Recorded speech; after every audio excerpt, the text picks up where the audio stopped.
안녕하세요. 프라임법학원의 이장훈 노무사입니다. 우리가 5월 8일 날 공인노무사 1차 시험이 있습니다. 그래서 오늘은 여러분들이 공인노무사 시험에 있어서 노동법을 어떻게 공부하셔야 하는지 설명을 해드리고자 이 자리에 섰습니다. 제가 1차 기본 이론으로 이제 노동법 진행을 하게 되는데요. 저 강의 특징은 여기 보시면 핵심 쏙쏙 노동법으로 제가 강의명을 지었습니다. 간단하게 제 소개를 하면요. 저는 한양대 법대를 졸업했고요. 2014년 제23회 공인노무사 시험에 합격을 했고, 그로부터 이제 5년 동안 공인노무사에 있어서 노동법 강의를 진행하고 있습니다. 저는 제가 쓴 책은 노동법 요약책이 있고요. 판례를 푸는 노동법이라는 책이 있는데, 판례집은 지금 현재 제가 개정판은 안 된 상태이고 요약책만 가지고 수업을 진행을 하고 있습니다. 차후에 판례집, 그리고 사례집, 그리고 요약집도 저희가 이제 편찬할 계획에 있습니다. 여기서 우리가 공인노무사 시험이란 이렇게 되어 있는데요. 여러분들이 그동안에 많은 OT 강의를 들었기 때문에 공인노무사 시험 제도에 대해서는 자세히 잘 알고 계실 건데, 여기서는 다시 한번 확인을 다시 해보겠습니다. 우리가 1차 시험과 2차 시험으로 나눠지는데요. 우리가 1차 시험은 과목이 총 5과목이 있습니다. 그래서 노동법 1, 노동법 2, 그리고 민법, 그리고 사회보험법, 선택 과목이 있는데, 선택 과목은 경제학과 경영학 중에서 선택을 하시면 됩니다. 자, 그러면 1차 시험은 어떻게 해서 패스가 되느냐 하면은 우리가 각 과목의 평균 60점을 넣으면 돼요. 그런데 여기에 함정이 있습니다. 어떤 함정이 있냐면요. 우리가 총 문제가 25문제가 나옵니다. 25문제가 나와요. 자, 그러면 이 25문제 중에서 한 문제당 배점이 4점씩이죠. 여기에서 우리가 총 10문제를 무조건 맞추셔야 됩니다. 왜? 꽈락이라는 제도가 있습니다. 그래서 평균이 우리가 60점을 넘는다 하더라도요, 한 과목에서 10문제를 못 맞추면 여러분들은 1차 시험에 떨어지는데, 평균 60을 맞고도 1차 시험에 떨어지신 분들이 상당수가 있습니다.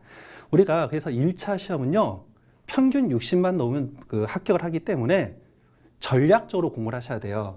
여기 1차 과목을 보시면은 민법은 여러분들이 하기에 너무나도 어려운 과목입니다. 2차 과목에는 들어가질 않아요. 자, 그런데 노동법 1과 노동법 2는 우리가 2차 시험 과목, 우리가 여기에도 들어간다는 거죠. 2차 시험 과목은 노동법, 인사관리, 행정쟁소법, 그리고 선택 과목으로서 경영조직, 노동경제학, 민사소송법이 있는데요. 자, 이 중에 경영조직, 그리고 인사관리, 이 두 과목은 1차에 있어서 경영학의 어떤 세부 내용으로 포섭이 되고 있습니다. 자, 중요한 거는 우리 노동법인데요. 이 노동법은 2차 과목에서 제일 핵심이 될 뿐만 아니라 1차 과목에서도 핵심되는 과목입니다. 그러니까 우리가 평균 60을 넘으려면요, 어떤 과목이 어려울 수가 있잖아요. 어려워서 우리가 40점 정도밖에 못 맞는다 싶을 때를 대비해서 이 노동법 1과 노동법 2는 무조건 80점 이상을 맞아주셔야 됩니다. 자, 80점 이상을 맞아주시면은 이제 어떤 장점이 생기느냐. 여러분들이 상대적으로 과목이 어려워서 점수가 좀 낮게 맞은 점수들이 있죠. 예를 들어서 뭐 민법이라던가 또는 사회보장법이라던가 이런 거에서 여러분들이 꽈락만 넘으면 합산했을 때, 평균 됐을 때 60점을 넘기시게 그렇게 되는 겁니다. 자, 그래서 우리가 1차 과목을 볼 때는 철저하게 전략적으로 공부를 하셔야 되고요. 우리가 1차 시험을 뭐 80점 이상을 맞았다. 예. 공부 열심히 하신 거 좋으신데 그만큼 2차 과목 공부 시간을 뺏기셨다. 이렇게 생각하시면 됩니다. 그래서 1차 과목은 항상 전략적으로 공부를 하셔야 된다. 자, 그리고 우리가 말 나온 김에 2차 과목까지 말씀드리면요. 우리가 노동법 1, 2를 합쳐서 노동법 하나가 되는 거예요. 그게 왜 그러냐면 과거에는 이 노동법 과목에 있을 때 법전을 지급을 안 했는데요. 지금은 법전이 지급이 됩니다. 법전이 지급이 되다 보니까 어떤 현상이 발생하냐면 출제 문제가 판례가 아닌 법적인, 그러니까 법률 문제를 가지고서 출제했던 논점들이 다 없어졌어요. 그래서 출제할 문제가 없다 보니까 분량이 그만큼 줄어든 거죠. 근데 이제 다른 과목들은 배점이 100점씩입니다. 인사관리, 행정쟁송법, 선택과목. 배점이 100점인데 여기 노동법은 노1, 노2가 합쳐가지고 얘가 150점이 되는 거죠. 그러다 보니까 노동법이 양이 많다 이렇게 오해를 하시는데요. 그렇지가 않습니다. 노동법은 원래 과목이 2과목입니다. 오히려 양이 상대적으로 적다 이렇게 생각하시면 되고요. 자, 그리고 2차 과목에서도 역시 꽈락이라는 게 있어요. 그래서 우리가 점수를 무조건 40점 이상은 맞아주셔야 됩니다. 자, 그리고 합격 점수는 제가 잠시 투명 인간이 되겠습니다. 합격 점수는 평균 60점이 넘으셔야 되는데요. 여기에서 한 가지 여러분들이 꼭 아셔야 되는 점이 있습니다. 표준 점수제라는 제도가 있는데요. 표준 점수제는 과목에 있어서 난이도 또는 채점 위원간에 있어서 채점의 공정성을 높이기 위해서 여러분들이 표준 점수제라는 제도가 도입되고 있습니다. 그래서 1차 시험에서는요, 여기 선택 과목에 있어서 표준 점수제가 도입이 되고 있는데요. 2차 과목에 있어서는 선택 과목뿐만 아니라 그 절대 공통 과목 있죠? 노동법, 인사관리, 행정쟁송법 여기에도 표준 점수제가 들어가고 채점 그 위원들 간에 있어서 점수에도 표준 점수제가 들어가는 좀 독특한 시험이다. 자, 이 점을 꼭 기억해 주시기 바랍니다.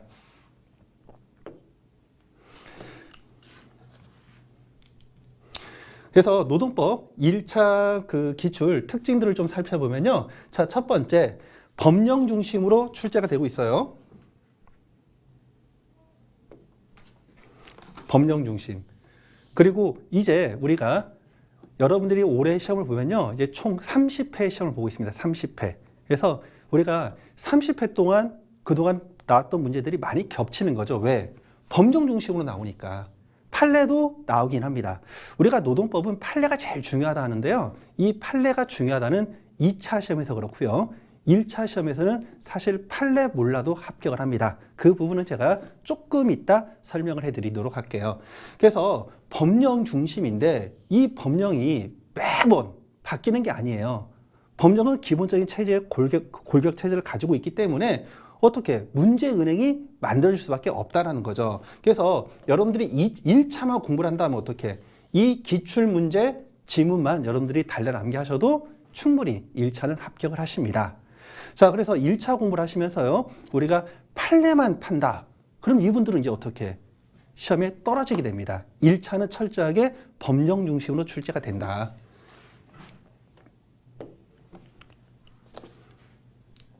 그래서 출제 근거 분석을 제가 해봤습니다. 제가 뭐 수회차, 수년차 시험 문제를 분석은 제가 시간이 짧기 때문에 작년 시험 문제, 2020년 시험 문제에 대해서 분석을 해봤더니요. 우리가 일반 법 체계, 연역사를 물어보는 게 이제 보통 일반 이론이랍니다. 이 일반 이론은 노동법 1, 노동법 2 각각 한 문제씩. 그래서 많이 나와야 한두 문제예요. 연역사 문제는. 그리고 법령을 보시면요.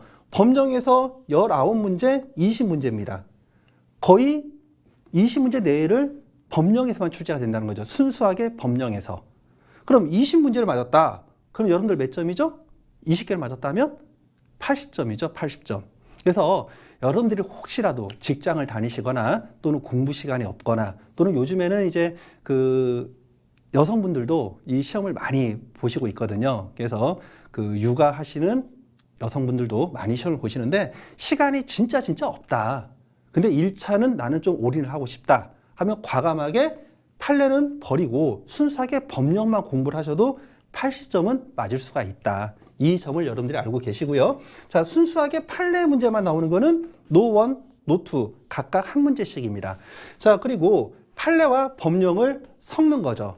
이게 조합형 문제인데요. 이렇게 판례와 법령을 섞는 문제들이 서너 문제가 출제가 된다. 그래서 여러분들이 문제 출제가 될 때 법령 중심으로 나오는지 또는 판례 중심으로 나오는지를 확인을 하시면 되겠습니다.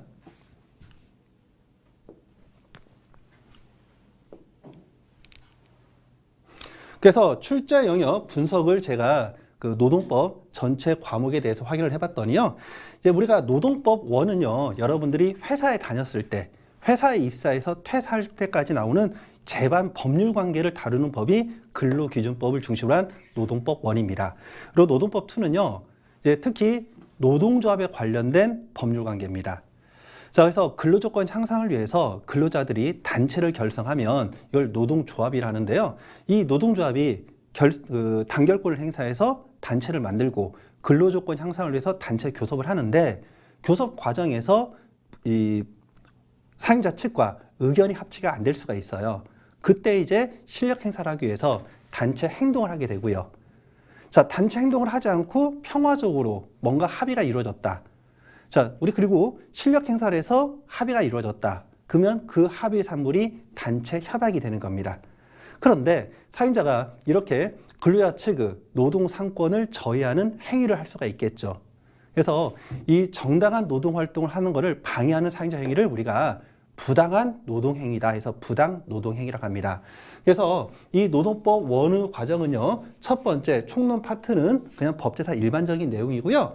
근로관계 일반 그리고 법률관계가 형성이 되었을 때 이 법률관계에 대해서 누가 옳고 그른지 판단 기준이 필요하겠죠. 그래서 취업 규칙이라는 걸 배우고요. 그리고 개별적인 근로관계에 가서 제일 중요한 임금, 그리고 근로시간, 그리고 휴가, 그리고 여성과 소년에 대한 특별 보호. 자, 여기까지는 우리가 근로관계입니다. 그런데 회사 측에서는 실질적으로 여러분들에게 일을 시키면서 정당한 업무 범위 내에서 뭔가 지시를 하겠죠. 그걸 우리가 뭐라고 한다? 인사권. 그리고 회사 측의 정당한 인사 명령에 대해서 불응을 했을 때 뭔가 제재를 할 필요가 있겠죠. 이걸 우리가 징계권이랍니다. 자, 그리고 이와 별건으로 근로관계가 종료되는 부분이 있어요. 근데 근로관계가 종료되는 부분 중에서 제일 우리가 흔히 알고 있는 게 해고라는 거죠. 자, 그리고 기타 법령. 이 기타 법령은 총 10개의 법령으로 구성이 되고 있습니다.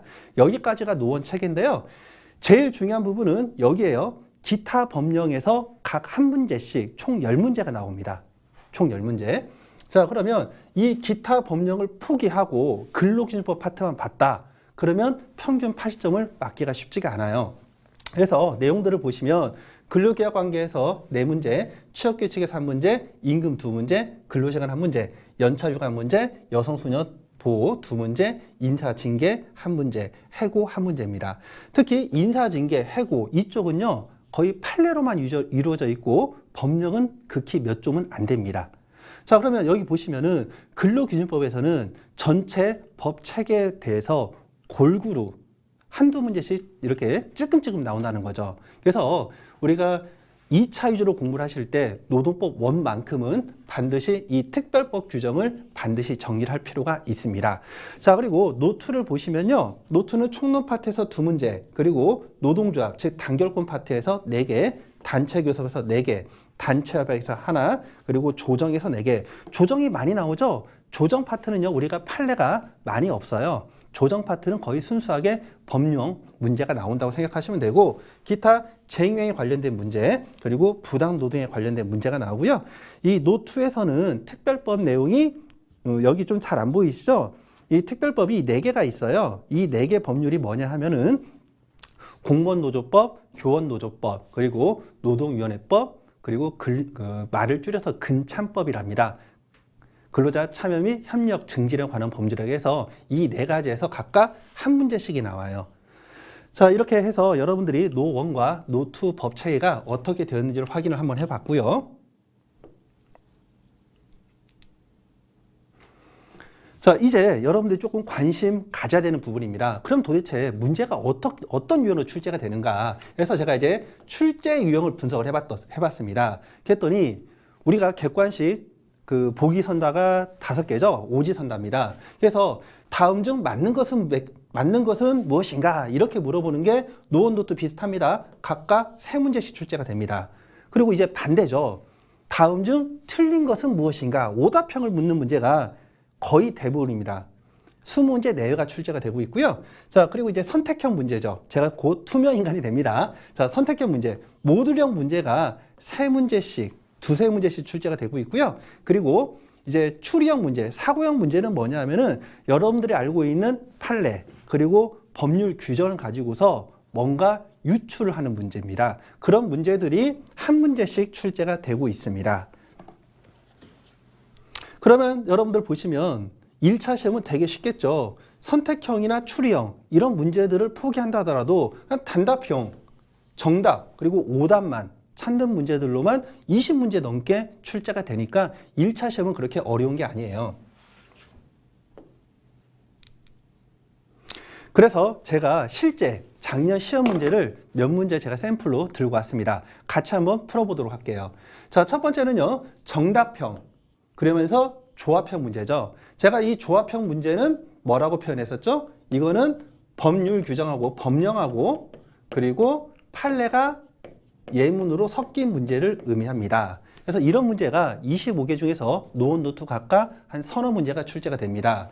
근로기준, 제가 그 화면을 좀 가리고 있죠? 제가 수업을 하다가 투명인간이 곧 될 수 있습니다. 자, 근로기준법상 취업규칙에 관한 설명으로 옳은 것은 정답형인 거죠. 사용자는 취업규칙을 근로자에게 불리하게 변경하는 경우에는 근로자 과반수 의견을 들어야 된다. 자, 우리가 불리하게 변경하는 경우는요, 무엇을 들어야 되냐면 의견을 듣는 게 아니라 근로자 측의 집단적 의사결정 범위에 의한 동의를 받아야 됩니다. 동의. 그래서 이게 근로기준법 94조 제1항 단서 규정입니다. 2번을 보시면요, 상시 5명 이상의 근로자를 사용하는 사용자는 근로기준법에서 정한 사항에 관한 취업규칙을 작성하여 고용노동부 장관에게 신고해야 된다 되어 있거든요. 여기서 이제 틀린 지문을 찾으면 상시 5명이 아니라 상시 10명이 되는 겁니다. 10명. 자, 그래서 이 근거는 어디에 있냐면 근로기준법 93조에 있습니다. 법률 규정이죠. 자, 3번을 볼게요. 사용자가 애초에 취업규칙을 작성함이 있어. 제가 화면을 계속 가리니까 밖으로 빠지겠습니다. 근로자 과반수 의견을 듣지 아니하거나 그 동의를 얻지 아니한 경우 그 취업규칙의 내용이 근로기준법에 위반하였는지에 관계없이 그 취업규칙은 전부 무효가 된다. 여기서 포인트는요, 2가지가 있어요. 의견이에요. 의견을 듣지 아니하거나. 자, 그리고 또 하나는 취업규칙 내용이 근로기준법에 위반되는지에 관계없이입니다. 자, 여기는 뭐가 틀렸냐면요, 우리가 법보다 근로기준법보다 유리한 취업규칙은 효력을 인정해 줍니다. 이해가 되셨죠? 자, 그러면 여기 보시면 근로기준법에 위반되는지에 관계없이 전부 무효가 된다 했죠? 그럼 이건 해석을 어떻게 되죠? 근로기준법보다 불리한 취업규칙이 근로자 측의 집단적 의사결정 범위에 의한 동의를 받지 않은 경우에 한해서 무효가 되는 겁니다. 자, 그래서 관계없이 이 문장이 틀렸고요. 또 여기서 의견에 대해서는요, 의견을 듣는 것, 이 의견을 듣는 부분은 취업규칙을 작성하거나 또는 취업규칙을 분리하지 않는 범위에서 변경할 때 의견을 듣도록 하는 겁니다. 자, 우리가 뭔가 의사결정을 신중히 기하기 위해서 의견을 듣는 것이지 이 의견에 귀속되는 건 아니죠. 구속되는 게 아닙니다. 따라서 의견 청취 의무를 위반했다고 해서 그 취업규칙 변경이 무효가 되는 건 아니에요. 자, 그래서 이 부분이 이제 틀린 내용입니다. 자, 그리고 4번을 보시면요, 취업규칙 일부를 이루는 급여 규정의 변경이 일부 근로자에게 유리하고 일부 근로자한테 불리한 경우. 자, 누구한테는 유리하고요, 누구한테는 불리하네요. 자, 여러분들 사람들에게 적용되는 규정이 누구한테는 유리하고 누구한테는 불리해요.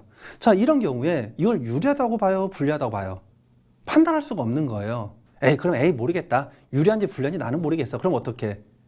일단 불리한 것으로 가는 거죠. 왜?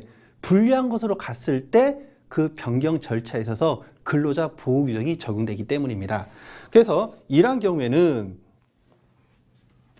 근로자 집단의 동의를 요하는지 판단하는 것은 전체 근로자에 대해서 획일적으로 결정돼야 된다. 즉 전체 근로자의 과반수를 대표하는 노조가 있을 때는 그 과반수 노조 의견, 동의, 그리고 근로자 과반수를 대표하는 노조가 없을 때는 근로자 과반수 동의를 받아야 된다. 그래서 이거는 이제 판례가 되겠죠.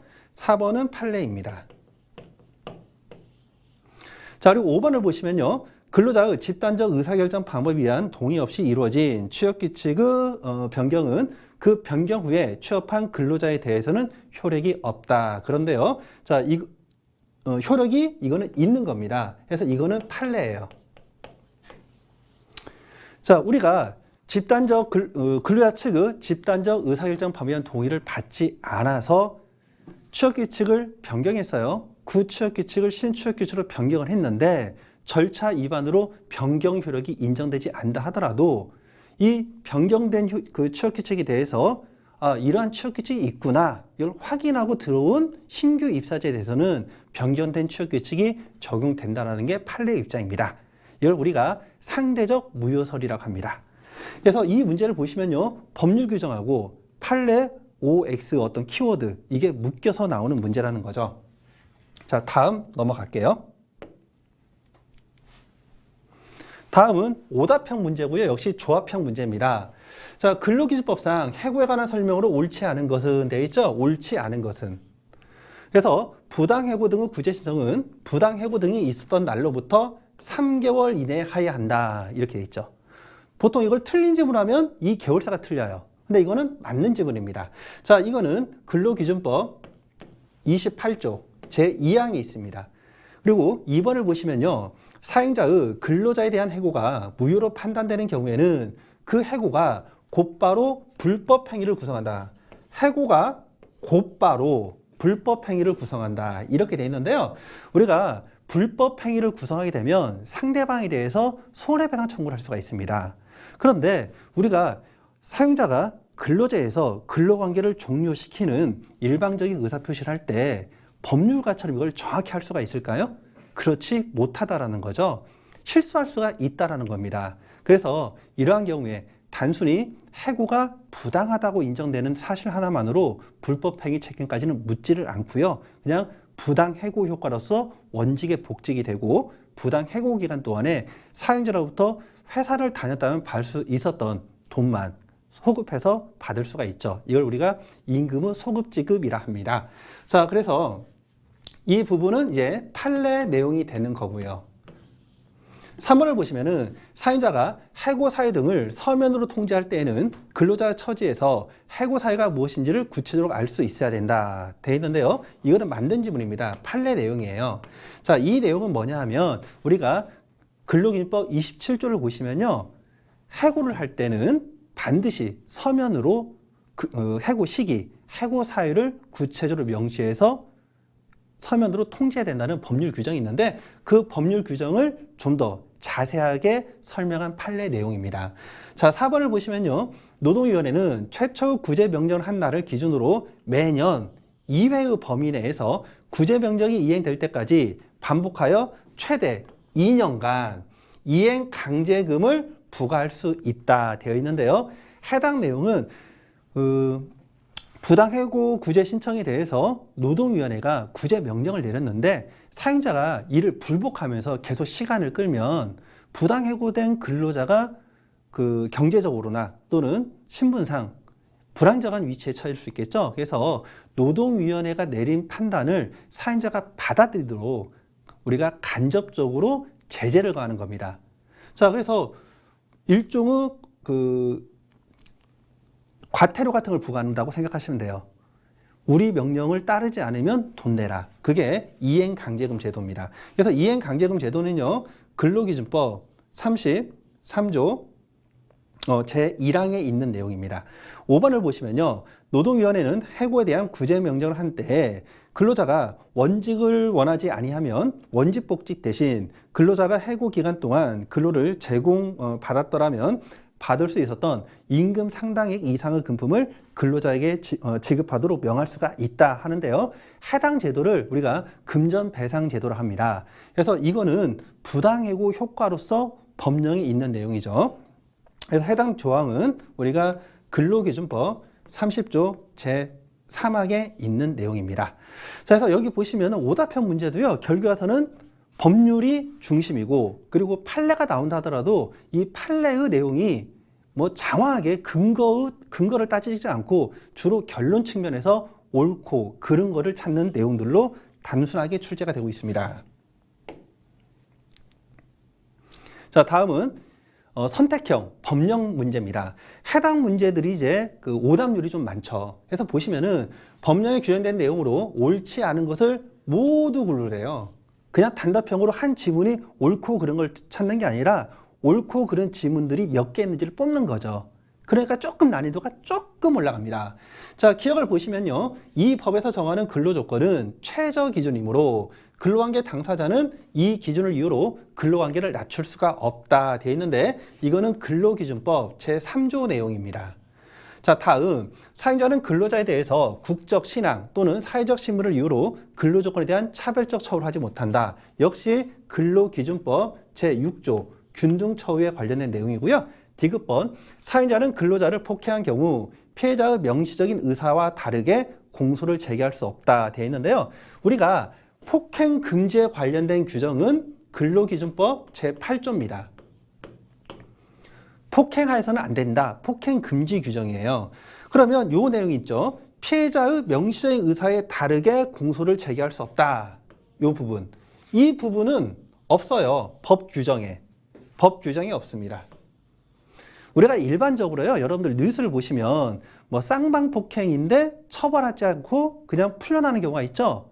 이 폭행죄, 형법에 있어서 누군가를 때려서 형사상 책임을 지는 이 폭행죄는요.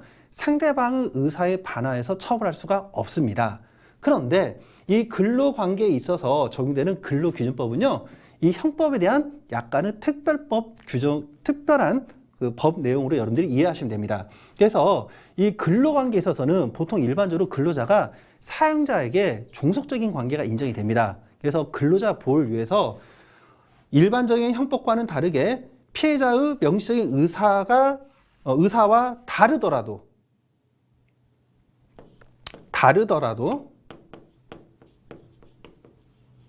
공소를 제기할 수 있다. 이렇게 돼서 요 디귿번이 틀린 지문이 되는 거죠.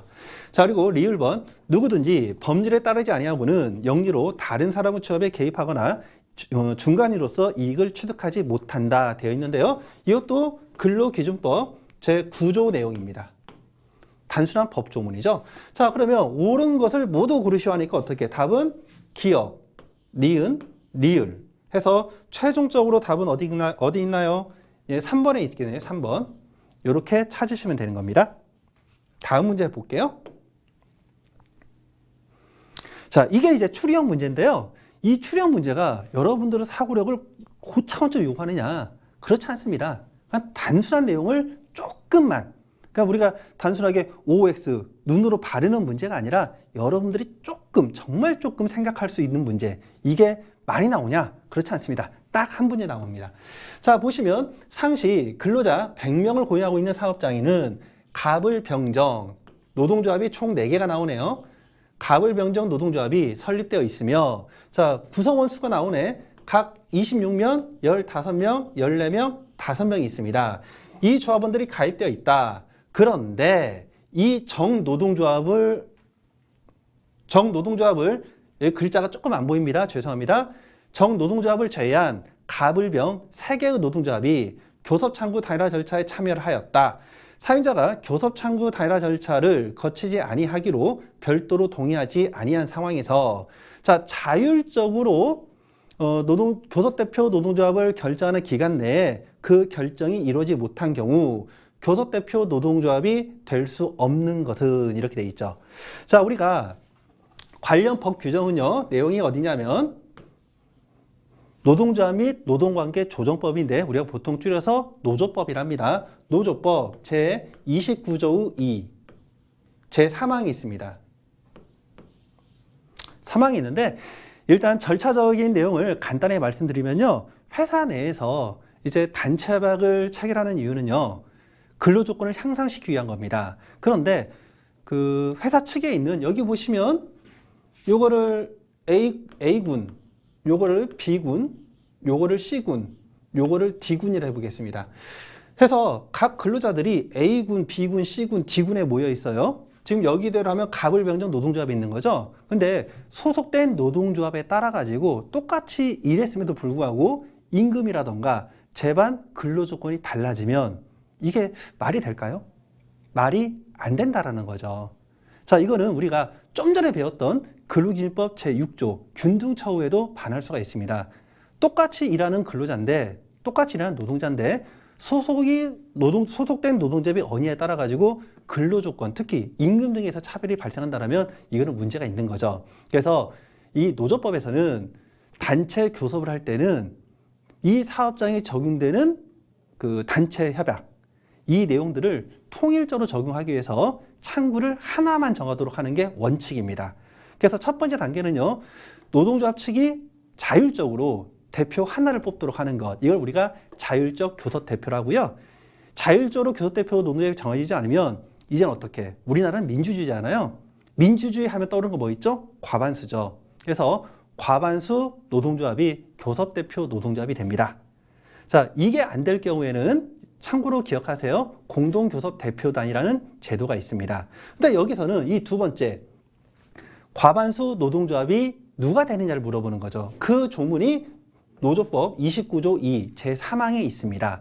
그 내용을 보시면요, 그 범주가 창구 다이라 절차에 참여한 노동조합 소속 조합원들의 과반수로 구성된 노동조합이 됩니다. 이해가 되시나요? 그러니까 우리가 권리는 주장하는 자만 보호가 되고요, 그 권리를 주장하지 않는 단체나 사람에 대해서는 특별하게 보호를 안 해준다는 거죠. 그래서 창구 다이라 절차에 참여한 노동조합들이 여기 어떻게 돼 있다? 정이 빠지죠. 그럼 여기서는 갑을병만, 이 갑을병만 지금 교섭을 요구하고 있다는 거죠. 교섭 요구. 그러면 이 교섭을 요구하면 이 5명은 빠지고 26명, 15명, 14명이니까 숫자가 얼마인가요? 요거 2개 더하면 29고요. 55명이 되네요. 이 55명 중에서 소속 근로자가 반절 이상인 노동조합이 과반수 노동조합이 됩니다. 자, 그럼 55명이니까 이거 과반수는 얼마인가요? 과반수는 27.5니까 28로 할게요. 28. 근데 지금 28이 되는 단체가 있어요, 없어요? 단체가 없죠. 즉, 독자적으로 과반수 노동조합이 되는 단체가 없다라는 거죠. 자, 그러면 이 문제가 틀렸느냐? 그렇지 않습니다. 이 노조법 29조 2 제3항을 보시면은 이런 경우를 대비해서 두 단체가 연합을 하거나 또는 한 단체가 다른 단체에게 자기 어떤 조합원 수 있죠? 그만큼 위임을 해줄 수가 있습니다. 그래서 이 경우는 연합 또는 위임도 가능합니다. 그랬더니 보세요. 갑을병의 연합. 자, 갑을 병 연합하면 이건 당연히 되겠네요. 자, 갑과 병이 연합. 갑과 병이 연합했어요. 어쨌든 갑이 지금 26명이니까 이 단체 중에 어느 단체만 들어간다 하더라도 이 경우에는 과반수 노조가 되겠죠. 그래서 이것도 되고요. 자, 그런데 을의 위임을 받은 갑. 아까 법에서 위임도 가능하댔죠. 자, 그리고 병의 위임을 받았네요. 병의 위임을 받았어. 을. 그러면 요 두 개니까 이것도 얼마인가요? 29명이니까 28명보다 높네요. 자, 그런데 문제는 창구 다이라 절차에 참여하지 아니한 정의 위임을 받은 갑이네요. 지금 이 5명, 이거는 없는 거예요. 위임할 수가 없습니다. 자, 그러면 이때 26명밖에 안 되니까 과반수가 안 되겠죠. 그래서 이 경우에 교섭대표 노동조합이 되지 못하는 경우에는 5번이 되는 겁니다. 그러니까 이 문제는 우리가 알고 있는 법령 규정을 가지고서 여러분들이 직접 계산을 해야 되는 거죠. 이렇게 여러분들이 한 번 정도 사고를 할 수 있는 문제가 노1, 노2에서 각각 한두 문제씩 출제가 되고 있습니다. 자, 그런데 이제 문제가 있어요. 제가 지금까지 1차 시험은 참 쉽다고 했죠. 참 쉽습니다. 쉬운데 이제 원숭이도 나무에서 떨어질 때가 있죠. 왜? 1차 시험은 쉬우니까 또 1차 시험은 60점만 넘으면 되니까 사람들이 2차 시험 공부만 올빵을 합니다. 자, 그런데 우리가 노동법의 경우는요, 2차 시험은 판례 위주로만 봐요. 근데 1차 시험은 순수하게 법령 문제가 20문제 이상이 나와버리니까 2차 위주로만 공부를 하시면 1차 시험에서 낭패를 당할 수가 있습니다. 그래서 여기 통계표를 제가 가져왔는데 이게 작년, 재작년, 그리고 재재작년입니다. 일단 대상을 보시면요, 출원인이 한 8,200명 됩니다. 근데 2,000명이 지금 날라갔네요. 2,000명이 응시 원서만 내고 시험장에 오질 않은 거예요. 대단히 많은 숫자예요. 2,000명이면. 그런데 학습자를 볼게요. 6,200명 중에서 3,400명. 거의 반절 가까이가 떨어집니다. 반절 가까이. 이 반절가까지 떨어지는 거는 이분들이 이제 이유가 두 가지예요. 첫 번째는 뭐냐 하면 이분들이 1차가 아니라 순수하게 2차 위주로만 공부를 하다가 방심하다가 아차하고 떨어지신 분들. 또 다른 분들은 이제 정말 공부 시간이 부족해서 공부를 제대로 못 하신 분들. 근데 그 숫자가 거의 뭐 2,800명 정도, 3,200. 예. 숫자가 2,800이죠. 2,800 정도 이렇게 숫자가 많네요. 자, 그리고 2차에서는요, 실제 우리가 경쟁률이 10대를 넘어가요. 보시면 1차, 여기 보시면 숫자가 안 맞죠? 4,300명인데 이 숫자는 왜 그러냐면은 그 이전에 1차를 합격한 분들, 그리고 당해년도에 1차를 합격한 분들, 이 숫자를 합했을 때 숫자가 이만큼이 나오는 겁니다. 근데 이 경우에도 그 출원인에 비해서 실제 응시한 숫자는 줄죠. 이건 뭐냐 하면 중간에 당해년도에 1차를 합격하신 분들이 2차 시험 공부 시간이 안 돼서 중도 포기하신 분들, 이 숫자도 수백 명이 되는 거예요. 자, 그러니까 여러분들이 1차 위주로만 공부를 하시다가는요, 2차 시험장도 가지 못하는 그런 불상사가 발생할 수도 있다. 이 점도 기억을 하시고, 또 합격생을 보면은 숫자가 올해는 좀 많이 뽑았어요. 작년에 좀 많이 뽑았죠. 343명. 근데 보통 우리가 300명으로 동결을 시키고 있습니다. 그래서 실질 경쟁률은 여러분들이 10대 1이 넘어가는 좀 어려운 시험이다. 그래서 실질적으로 여러분들이 공부를 하실 때 전략적으로 시간 안배를 충분히 하시면서 접근을 하실 필요가 있습니다. 자, 그래서 이제 공부를 어떻게 할 것인가. 이게 여러분들 제일 중요한 포인트죠. 그래서 첫 번째는요, 우리가 1차 시험만 합격하면 노무사 합격하는 거예요? 아니죠. 1차 시험에 비해서 2차 시험은 난이도가 너무나도 어렵습니다. 그래서 우리는 처음부터 뭐로 간다? 포커스를 2차 시험으로 간다. 그래서 2차 시험에 연계해서 1차 시험 공부를 하셔야 됩니다. 자, 그리고 두 번째는요, 이거 굉장히 중요해요. 여러분들 친구 따라 강남 가는 게 아니에요. 공부는 여러분들 상황에 맞게 여러분들이 스스로 여러분들의 전략을 짜서 공부하는 겁니다. 근데 요즘 수험생들은 흔히들 인터넷에 물어봐요. 자기 상황은 묻지 않고 인터넷에 물어봅니다. 자, 그러시면 절대 안 돼요. 1차 시험 공부는 여러분들이 조금만 공부하면 다 합격을 합니다. 민법 빼고는 할만해요, 다. 그런데 문제는 뭐냐 하면 여러분들의 상황을 고려하지 않고 1차 쉬우니까 2차만 공부하겠다? 그런데 막상 1차 딱 보니까 어떻게 해요? 난감한 거죠. 그냥 바로 떨어져 버립니다. 그래서 항상 본인에 따른 차별화된 공부가 필요합니다. 그리고 노동법이 2차 시험 과목 중에서 그래도 행정쟁송법에 비하면 상당히 쉬운 과목이긴 한데요. 이거는 기본적으로 어떤 법학 마인드가 있는 분들, 사고력이 약간 논리적이신 분들, 이런 분들은 좀 쉬울 수가 있지만 법을 전혀 알지 못하는 분들은 이 노동법도 상당히 어려운 과목입니다. 자, 그래서 여러분들이 1차 공부를 아예 버리고 2차 위주로만 가신다면요, 경우에 따라서는 2차 수업을 이해 못 하시는 분들도 상당수가 발생할 수 있어요. 그래서 2차 공부가 좀 어렵다 싶으시면 자기 공부량에 맞춰서 일단 1차부터 단계적으로 공부하는 것도 하나의 방법이 될 수가 있다. 자, 그렇게 말씀을 드리고요. 자, 그리고 출제 지문으로 단권한데요.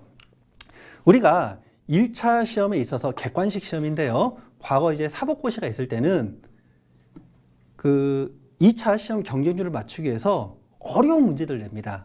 절대평가가 아니라 상대평가라 어려운 문제를 내가지고 떨어뜨리려고 그 기준이 되는 문제들을 만들어서 내요. 어려운 문제들. 그럼 합격하려면 어떻게 돼요? 상대평가니까. 남들이 모르는, 남들이 못 푸는 어려운 고차원적인 문제들도 풀 수 있어야 되는 거죠. 근데 이 노무사 시험은요, 평균 60점을 맞으면 되기 때문에 그런 문제들은 과감히 포기해도 돼요. 평균 80만 넘으면 되기 때문에 과목당 5문제는 버려도 되는 겁니다. 5문제가 아니라 과목당 우리가 평균 60을 맞으려면 16문제거든요. 16문제니까 8문제는 버려도 되는 거예요. 8문제는. 자, 그렇기 때문에 우리는 문제를 풀 때 출제 지문 위주로 보면 됩니다. 출제 지문 위주로. 아주 어려운 문제, 그런 문제는 그냥 과감하게 포기하시는 것도 하나의 방법이 될 수가 있습니다. 제가 강의를 하면서 어려운 거 포기하세요 이렇게 말하는 게 조금 여러분들이 무엇이 생길지는 모르는데 그만큼 1차 시험은 전략적으로 공부를 하셔야 된다. 자, 그러면 여러분들이 1차 시험 공부하실 때 객관식 문제로 공부하시는 분들이 좀 덜어 있으세요. 근데 개인적인 생각으로는요, 객관식 문제는 경우에 따라서 자기 취향에 따라서 풀어도 상관이 없어요. 또 자기 취향에 따라서 객관식 문제 위주로 공부를 하셔도 무방합니다. 그렇지만 개인적인 생각으로는요, 문제를 풀 필요는 저는 없다고 생각을 해요. 왜 그러냐면 이 객관식 문제는요, 전체 흐름이 없어요. 그냥 막 잽을 던지는 거예요. 각각. 우리가 갑자기 제가 단어가 안 떠오르네. 그거 있잖아요. 우리가 운전면허 시험 볼 때, 교통 관련 법규. 자, 교통 관련 법규들은 별도 흐름이 없기 때문에 객관식 문제 단답형 그냥 막 암기해가지고 떠오르는 것들을 그냥 쓰시면 되는 거죠. 찍으면 되는 거죠. 그런데 이 노동법이라는 건요, 단순히 1차만 보는 게 아니라 2차까지 연계가 된다는 거죠. 그러면 법 체계의 큰 흐름, 수용도, 맨 마인드가 머릿속에 들어가셔야 돼요. 자, 그렇기 때문에 우리가 1차를 문제 위주로 푸셔도 상관은 없지만, 공부하셔도 상관은 없지만, 문제 위주로 풀었을 때는 전체 마인드맵이 형성이 안 됩니다. 자, 그래서 이 출제 지문으로 단권하라는 말은 뭐냐 하면, 우리가 여러분들이 보고 있는 각종 공부 책들이 있죠. 수험서들. 그 수험서에 아까 제가 예시 샘플 문제를 풀어 드렸듯이 어떠한 키워드들이 옳은 지문으로 나오고 또 어떤 키워드가 틀린 지문으로 나오는지 그걸 미리 메모를 하면서 단권화를 시키면은 1차 대비해서 객관식 문제는 별도로 풀 필요가 없습니다. 자, 그러면 문제를 아예 풀 필요가 없느냐? 그렇진 않죠. 왜? 시험장 가서 여러분들이 문제 푸는 습관은 들려야 되니까. 자, 우리가 25문제를 시험을 보는데요. 여기 보시면 25문제 시험을 보시는데 이 25문제를 25분 동안 한 문제씩 본다. 그게 아니에요. 이거를 1시간에 다 봅니다. 그럼 얼마인가요? 125문제를 125분 동안 보는 거예요. 힘들죠. 쉬는 시간 없습니다. 힘들어요. 자, 그러면 여러분들이 문제를 풀 때 집중력이 떨어지죠. 그러면 한 문제당 1분 꼴인데 문제 하나당 1분입니다. 여러분들 토익 시험 볼 때 마킹하는 시간 생각보다 많이 걸리잖아요. 여기서 마킹하는 시간을 빼야 돼요. 그리고 순간적으로 여러분들이 나중에 뒤쪽에 가시면 집중력도 떨어지시니까. 그러니까 한 문제를 풀 때 마킹하는 시간 빼고 한 문제를 풀 때 한 40초 정도. 한 문제 풀 때 마킹, 그러니까 우리가 답안제 마킹하는 게 아니라 문제에다가 답을 찍고 가는 것들. 한 문제당 40초 정도의 문제를 푸셔야 됩니다. 이거는 여러분들이 훈련을 하셔야 돼요. 이런 훈련들은 여러분들이 그동안 쌓여왔던 기출문제 있죠? 기출문제 한 5회분 정도 거를 뽑아가지고 여러분들이 반복해서 문제를 풀면서 아, 이 정도 속도면 되겠구나. 이걸 확인을 반드시 하셔야 됩니다. 자, 다음으로 넘어갈게요. 자, 제 교재 특징입니다. 자, 여러분들이 이제 그럼 이장원 노무사는 1차 강의를 도대체 어떻게 할 것인가 궁금할 수 있어서 제가 간단하게 여러분들하고 공부할 자료 제가 2페이지를 PDF 파일로 제가 올렸습니다. 자, 첫 번째 화면을 보시면요. 요거는 2차 시험용이 아닙니다. 이거는 1차 시험용이에요. 근로계약 체결 자유에 대한 제한 되어 있죠? 여기 보시면은 우리가 근로계약 체결은요. 원칙적으로 성인들은 자유롭게 할 수가 있어요. 근데 우리가 나이 어린 친구들을 부모님들이 아동학대 형식으로 해가지고 일 시키고 아이들이 벌어온 돈을 가지고 뭐 술 먹고 옛날에 이런 일이 좀 왕왕 있었다는 거죠. 그래서 아이들에 대해서 공부하고 아이들의 건강권을, 그러니까 아이들의 학습권, 아이들의 건강권을 보호하기 위해서 법에서 취업 연령을 금지시키고 있어요. 법에서. 자, 여기 보시면 15세 미만인 자 이렇게 되어 있죠. 그럼 반대 해석하면 어떻게 되죠? 15세 이상이 되었을 때 일을 할 수가 있는 겁니다. 그런데 이거를 꼭 하나의 기준에 따라서 15살이 됐을 때만 일을 해야 된다? 그럼 15살 안 됐는데 일을 할 필요가 있는 애들은 어떻게 해요? 그래서 이런 보완책들이 있는 거죠. 그래서 이 경우에는 취직 인허증이 있으면 일을 할 수가 있어요. 근데 취직 인허증을 발급을 받으려면 15세 이상, 13세 이상, 15세 미만이 돼야 되고요. 자, 그런데 여러분들 예능 프로 보시면 뭐 트롯 이런 거 나오잖아요. 거기 보면 초등학생들 나와서 공연하잖아요. 걔들도 지금 경제활동을 하는 거거든요. 그러니까 영재를 발굴해야 되잖아. 그래서 어떻게 그런 자들을 위해서 예술 공연 참가를 위해서는 13세 미만인 자도 취직 인허증을 발급받을 수가 있습니다. 제한이 없다라는 거죠. 자, 그래서 여기 내용을 보시면 제가 각 줄을 이렇게 달아놨습니다. 1번, 2번. 자, 그러면 이 지문이 왜 오답으로 되는지를 제가 밑에다 표시를 해놨어요. 그래서 지문을 보시면은 15세 이상이더라도 18세 미만으로서 중학교에 재학 중이라면 취직인허증을 소지하지 않는 한 근로자로 사용하지 못한다라고 되어 있는데요.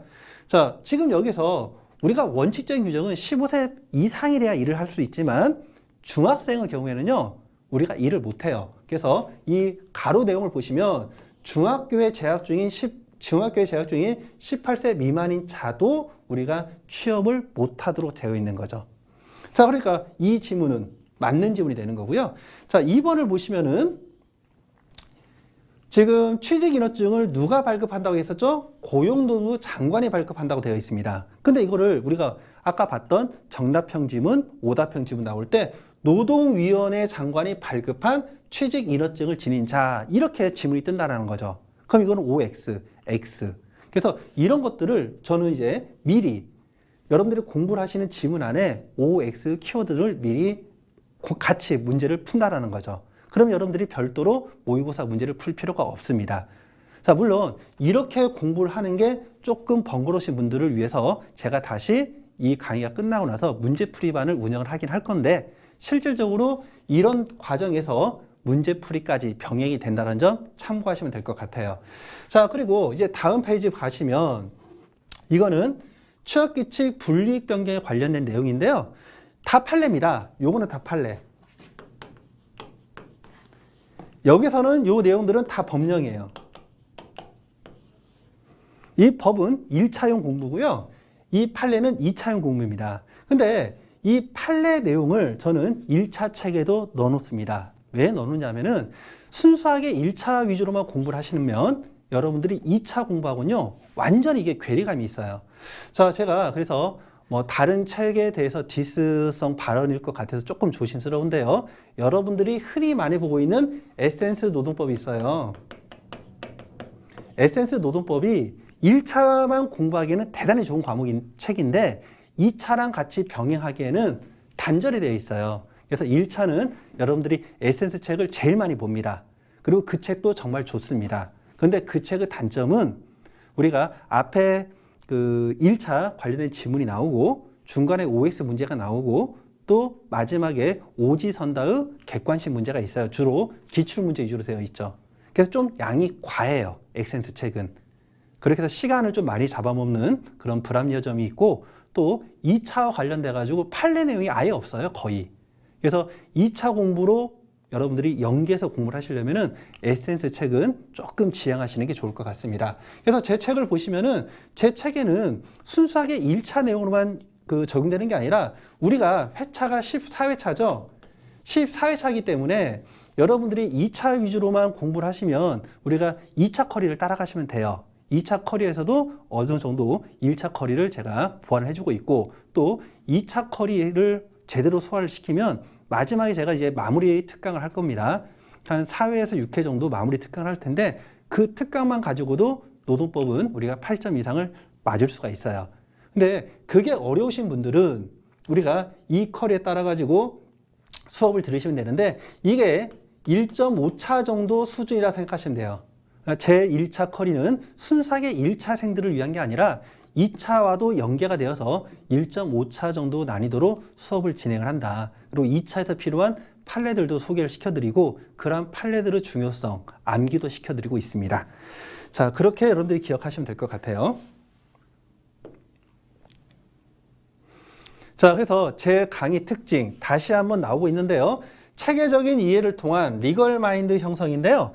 제 장점은 제가 이제 과거에 좀 창피한 얘기인데 고시 공부를 좀 많이 했습니다. 그래서 단순히 노동법뿐만 아니라 법 체계 전반에 대한 이 논리력이 제가 좀 탁월한 편입니다. 그래서 여러분들이 제 수업을 들을 때는 그 어떠한 문제가 나온다 하더라도 여러분들의 창의적인 사고에 의해서 그 문제가 풀이될 수 있도록 그런 리걸 마인드 형성 그 연습을 제가 시켜드리고 있고요. 그리고 이런 리걸 마인드가 형성이 되어야 여러분들이 2차 답안지를 쓰는 겁니다. 자, 우리가 2차 답안지를요, 강사분들의 예시 답안을 가지고서 그냥 단순 암기하시는 분들이 있는데, 교수님들이 비슷한 문제를 낼 수도 있지만 좀 문제가 변형되는 경우에는 해결책이 없어요. 대책할 수가 없습니다. 그래서 여러분들이 철저하게 여러분들의 사고력을 가지고서 주어진 사실관계를 분석을 하고 답안지를 현출할 수 있는 능력을 배양을 해야 됩니다. 자, 그리고요, 저는 좀 옛날식이에요. 스파르타식 암기를 병행합니다. 그래서 공부하고 싶은 사람이 누가 있어요? 공부하기 싫지. 물론 공부에 흥미를 가지고 즐겁게 하면 좋은데 다수 수험생들이 그러지를 좀 못해요. 그럼 어떻게? 힘들다고 해서 포기하시면 안 됩니다. 우리는 그걸 이겨내야 됩니다. 그래서 저는 이제 좀 푸시하는 스타일이에요. 그래서 수업 시간에서도 여러분들에게 좀 암기도 좀 시키고, 그래서 제가 암기하는 방법을 뭐라고 하냐면 에코 학습법이랍니다. 에코 학습법. 암기해야 될 부분을 제가 먼저 말을 하고 여러분들이 수업 시간에 따라하도록 해서 같이 쌍방간에 소통하는 수업으로 제가 진행을 합니다. 그래서 제 학습법은 에코 학습법이다. 그래서 이제 2차 위주로 했을 때 연기나 1차 수업에서는요, 제가 가끔 에코 학습법으로 판례 암기를 좀 시켜드립니다. 1차에서도 필요한 부분들은 제가 시간 배분을 해가지고 에코 학습법으로서 수업 시간 자체만으로 여러분들이 집중만 한다면 충분히 노동법 1차 합격에 필요한 점수를 맞을 수 있도록 그렇게 강의를 진행하도록 하겠습니다. 그리고 저는 이제 열린 커뮤니케이션 이렇게 돼 있는데요. 저는 제 강의를 할 때 첫 번째 시간에 제 연락처를 다 오픈을 합니다. 그래서 여러분들이 궁금한 점이 있으면요, 그냥 제 연락처에다가 뭐 전화를 하셔도 상관이 없고요. 또는 카톡이나 또는 문자로 여러분들이 궁금한 점, 뭐 사진을 찍어서 보내도 되고요. 글을 써도 보내도 됩니다. 그러면 저는 제가 그걸 확인하고 설명이 필요한 부분은 제가 전화로 여러분들에게 설명을 좀 더 풍부하게 해드리고, 단순한 단답형의 답을 요하는 문제의 경우에는요, 제가 카톡이나 문자로 답을 드리도록 하겠습니다. 자, 그래서 제가 오늘 그 1차 커리에 관련된 노동법 전반적인 내용을 설명해 드렸는데요. 여러분들이 제 수업을 따라오시게 되면 1차 시험과 2차 시험을 연계해서 여러분들의 시간을 최대한 세이브 시켜드리면서 여러분들 전원 모두 합격할 수 있도록 이끌겠습니다. 차후에 수업 시간에 뵙도록 하겠습니다. 감사합니다. 지금까지 이장훈 노무사였습니다.